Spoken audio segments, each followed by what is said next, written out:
What I'm going to tell you may make you angry, may make you furious, and maybe it should. But Adrian Dolby died anyway.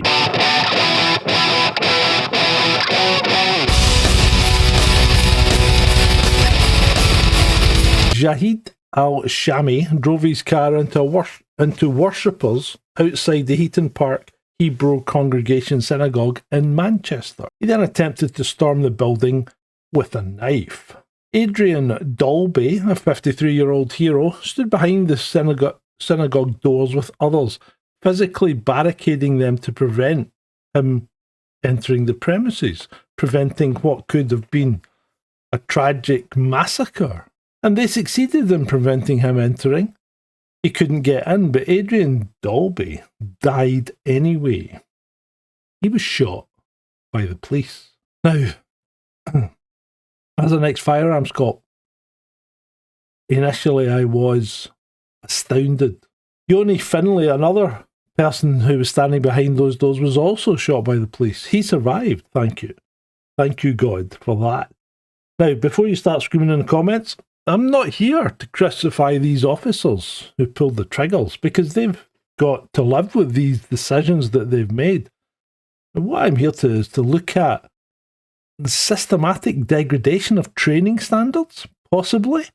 Poor selection of weapons, possibly.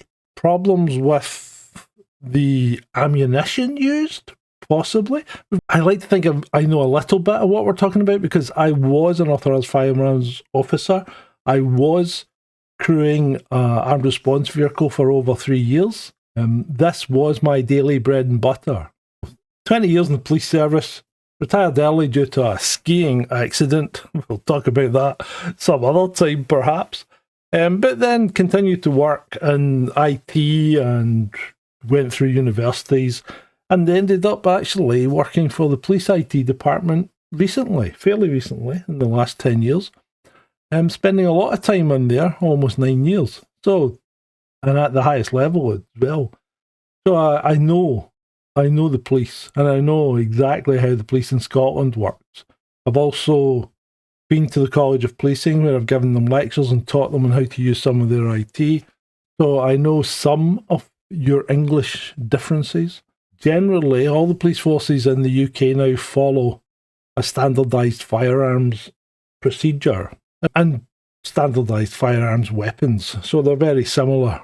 I've spent hours researching this, and I have, because I had to bring myself up to speed on the current legislation and the type of weapons and rounds that the police are using. If the police forces are applying the standards that are written down and suggested, then I really think that standards have degraded. So you've all heard about this attack. Did you know that one of the victims was killed by the police? Did you know another was shot and wounded by the police? Let me go back to the 1980s and the early 90s. Margaret Thatcher's Britain, the height of IRA terrorism. Urban crime was fairly rampant.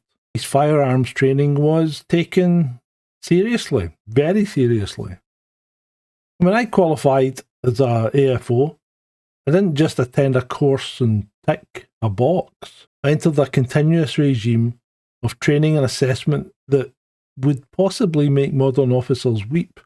And here's what training looked like, especially on the ARV side of things. So 2 full days every single month, 2 full days of firearms training, that's 16 hours of intensive practical training. And that training meant physical activity, often outdoors, shooting on outdoor ranges, shooting in indoor ranges, shooting on video screens where you were dealt with scenarios, close quarter self-defense shooting, shooting in the dark, shooting in the light, shooting from behind barriers, from cover, all sorts of scenarios. We even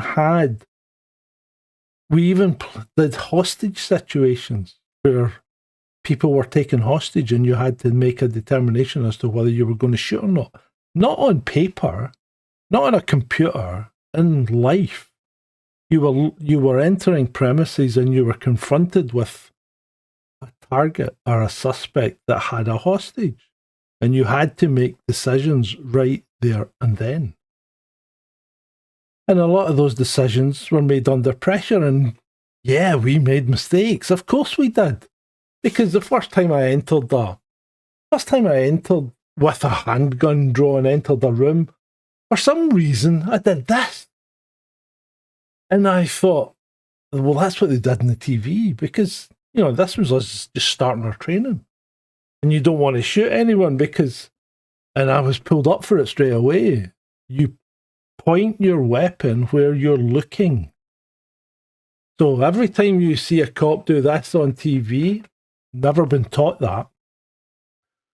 You've got your weapon out, you are looking where the gun is pointing. If you are looking to the right, you are turning to point the weapon to the right, because if you see something you need to take on, if you're doing this, what are you going to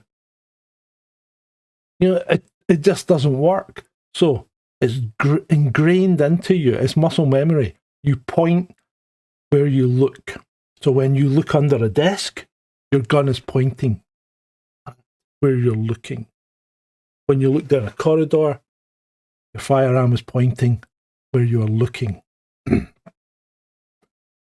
We did live fire exercises with our service weapons, with the weapons that we would use that were in our ARVs that were stored in our police stations. We didn't get to take our weapons home.